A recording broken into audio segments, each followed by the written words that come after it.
அனைவருக்கும் வணக்கம். என் பெயர் காமிமலா. நான் டாக்டர் SMS ராஜலட்சுமி கலை அறிவியல் கல்லூரி தன்னாட்சி தமிழ் துறையில் உதவி பேராசிரியராக பணியாற்றி வருகிறேன். நேற்றைய காணொளியின் தொடர்ச்சியாக இன்றைய காணொளியில் நாம் காண இருப்பது வேநீர்காலையின் அடுத்த இளவேனிலின் காதையின் அடுத்த பகுதியை. கடற்கரை சோலைக்கு சென்ற கோவலனுக்கும் மாதவிக்கும் இடையே சிறு ஊடல் ஏற்படுகிறது.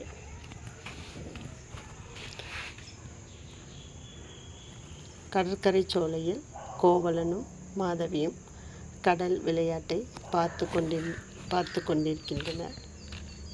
இருவருக்கும் இடையே சிறு ஊடல் ஏற்படுகிறது.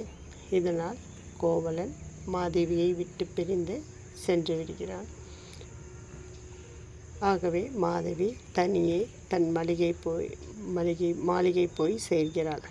அப்படி சென்றவள் கரிய மலர் போன்ற நீண்ட கண்களை உடைய மாதவி உயர்ந்த மாளிகையின் நிலாமுற்றத்தை அடைகிறாள். அப்போது அவள் மிக உயர்ந்த மணிகளும் கொற்கை முத்தும் பொதிகை மலை சந்தனமும் அணிந்திருந்தாள்.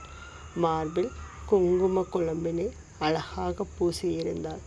இன்னிசை நரம்புகள் ஒழுங்குற அமைந்த யாழினை கையிலே எடுத்து நன்றாக பத்மாசனத்தில் அமர்ந்து மதுர கீதம் பாடத் தொடங்கினாள். இதனை சிலப்பதிகார வரிகளின் வழி காணலாம். மாதவி நிலாமுற்றத்தில் தனியாளாய் அமர்ந்து மதுர கீதம் பாட தொடங்குகிறாள். மடலவில் காணல் கடல் விளையாட்டினுள் கோவலனூட கூடாது ஏகிய மாமலர் நெடுங்கண் மாதவி விரும்பி வானுற நிவந்த மேல்நிலை மருங்கின் வேனில் பள்ளி ஏறி வான் இலை தென்கடல் முத்தும் தென்மலை சந்தும் தன்கடன் இருக்கும் தன்மையை ஆதலின் கொங்கை முன்றில் குங்கும வளாகத்து மையறு சிறப்பின் கையுற ஏந்தி அதிராமரபின் யாழ் கை வாங்கி மதுர கீதம் பாடினால் மயங்கி ஒன்பான் விருத்தியும் தலைக்கண் விருத்தி நண்பால் அமைந்த இருக்கையில் அதாவது பத்மாசனமிட்டு யாழினை எடுத்து யாழ் இசைக்க ஆரம்பிக்கிறாள். அவளுடைய கண்கள் கருநீல மலர் போலும் நீண்ட கண்களை உடையவளாக காணப்படுகிறாள். அந்த ஏற்கனவே ஏற்பட்ட ஊடலை நீட்டிக்க விரும்பியவள் போல் நிலாமுற்றத்தில் தன்னிடம் அமர்கிறாள். அமர்ந்தவள் யாழ் மீட்டு மார்பில் நரம்புகள் அமைந்த யாழினை எடுத்து நன்றாக பத்மாசனமிட்டு அமர்ந்து பாடத் தொடங்குகிறாள். யாழ் மீட்டி பாடி புறத்து ஒரு பாணியில் மயங்கி விழுகிறாள்.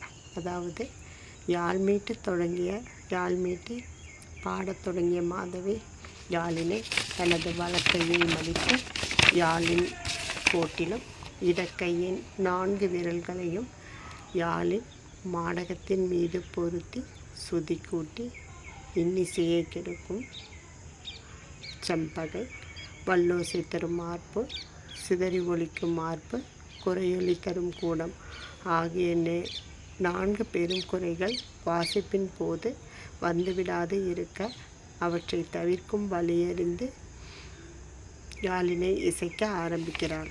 இதனை வலக்கை பதாகை கோட்டோடு சேர்த்து இடக்கை 4 விரல் மடாகம் தளியே செம்பகை ஆர்ப்பை கூடம் அதிர்வை வெம்பகை நீக்கும் வீரகுழி அறிந்து எனும் வரிகள் சிலப்பதிகாரத்தில் எடுத்தெம்புகின்றன.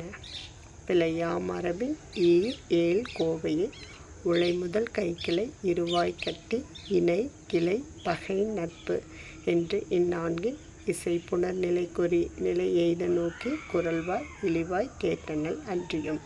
அதாவது ஓசை இனிதே கேட்கின்றதா என்பதனை ஒரு முறை தன் காதால் கேட்டு இசைக்க ஆரம்பிக்கிறாள். இவ்வாறாக யாழ் மீட்டி மதுரகீதம் பாடத் தொடங்குகிறாள் மாதவி. ஓசைகள் இனிமையாக கேட்கின்றனவா என ஒரு புறம் ஆராய்ந்து யாழினை இசைக்க ஆரம்பிக்கிறார். இதன் தொடர்ச்சியை அடுத்த காணொளியில் காணலாம். நன்றி, வணக்கம்.